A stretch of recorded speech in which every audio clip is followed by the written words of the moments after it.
Tip Up Basics is brought to you by ShopMissouriSecrets.com.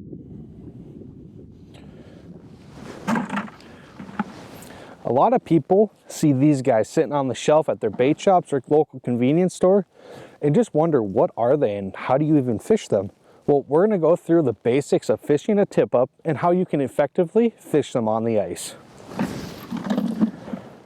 Now, when it comes to actual styles of tip ups, there's really two main styles. The first one is tip ups that have the line and the spool underneath the ice. And just like this one, it doesn't matter if it's a really big cylinder shaped one or one that actually covers the hole. And they can come in a couple different styles, like this, just a bit smaller one, or this really heavy duty plastic one that we use for pike. The other style that we like to use, and specifically when it's windy out or there's a pretty strong breeze, are wind tip ups like this HT wind tip up.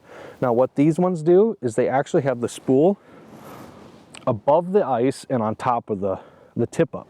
Now the basic parts of a tip up like this are, your first is the spool where your line goes. Second is the shaft. Now the top here, you'll see the spinny part, that is actually connected to the spool, so when a fish bites, it's going to trip the third part, which is your flag. So in all, when a fish bites, it's just going to do a simple action just like that. So it's nothing complicated or really hard to understand. It's just getting used to actually fishing with them and having them in your spread. Now a side note with these tip ups is the second part here in the shaft is they're full of grease, and what that's going to do is just keep it from freezing up. So how do you actually set these up? Well, it's pretty simple. What we're going to do is we're going to clip on a lead depth finder just like this onto the hook and then let it down. So once you've got your lead weight that is on the bottom, what you're going to do now is take your fingers and just pinch the line where it's on the surface of the water, and that's going to be your mark for the actual bottom. Now what you're going to do is, if you want your bait to say be 6 inches off the bottom, take the bottom of the water mark, put it on the top of the tip up, and that's going to be roughly 6 inches below the spool. Now this mark is where your bait's going to actually be off the bottom, and now you can put your marker so you can get back there once you catch a fish. What we like to do for walleyes is just take a split shot, clip it on the line, and that's our line marker to know where to place our bait once we get a fish and need to go back down. Now we're going to pull up our line and get bait on, catch fish. Alright, so now I'm back at that mark. So any excess line that's laying on the ice, I'm just going to reel back onto the spool to this little line guide here. Now the other thing about tip ups is with this pin up here where you place your flag, it's got two different size holes where you can put the flag. Now for us generally, we put it on the smaller slot because that gives less resistance for the fish to pull on. But the bigger slot we'll typically use when we're fishing for big pike on our big pike tip ups. Now with these wind tip ups, what we typically like to do is fish them with jigs like this water puppet. And the way you set them up is you let the spool here loose enough so you can let the line all the way to the bottom.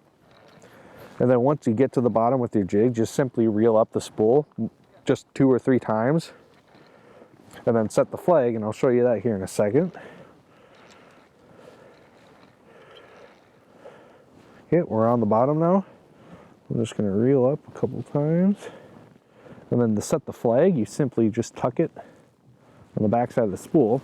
Now one important thing is always have a handful of slush on the back end of the tip up so it doesn't tip over. Now you can't just position this tip up in any way you want. You got to position them so the wind hits the back side of this plate, because what it's doing is jigging the tip up. That's why we like to use jigs like water puppets on here. And depending on what you're fishing for, like pike or walleyes, you can adjust the tension on this spring with this wing nut. So if you want a lot of give, you can lift up this little plate here and tighten it down. And it always comes with 2 springs, so you can adjust how much force. Now, the way we actually rig up our tip ups is depending on the species of fish we're going after.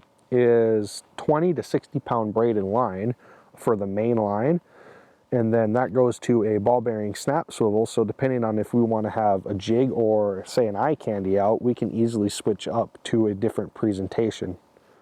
Now, ball bearing swivels can get pretty expensive, but if you don't have a really good swivel, when that minnow is swimming around, spinning in circles throughout the center of the hole, it's going to create line twist if you don't have a good swivel. And when that minnow decides to stop swimming and it's spinning in a circle like this, you're not going to catch very many fish because it just doesn't look natural.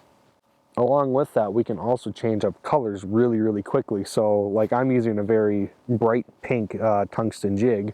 So if I start getting bit on this, we can switch up to a pink jig on the tip up or a pink eye candy. What you're seeing here right now is you got the person who's actually bringing the fish in, and what I'm doing is simply stripping the line further back so it doesn't get tangled up. Because if you just pile the line on right next to the hole, it's going to get to a huge mess and you're going to spend more time untangling than catching fish. The one thing that makes our lives a whole lot easier is using tackle buddies like this. And whether they're the small ones or the big ones like this, we got a whole bunch of our rigs ready to go, like these jigs on leaders. So he just got bit off. All we have to do is take one off the tackle buddy and he can clip it right on and get back to fishing right away. And now that we got that line marker, it's just as simple as going back to that split shot. Now when people put out tip ups on the ice, a lot of people just throw them out and hope that a fish will bite. Now your odds of actually catching fish are going to go up way more if you have a strategic pattern like we're doing today. Now the three ways we like to put our tip ups out is first, like now, is the parallel pattern. And it can be one line or two lines, all the way up to 4 or 5, depending on how many people you actually have on the ice. And that's simply just a number of parallel lines with the tip ups every few holes. And then like today, we got people jigging in between. That far tip up is in about 10 feet of water.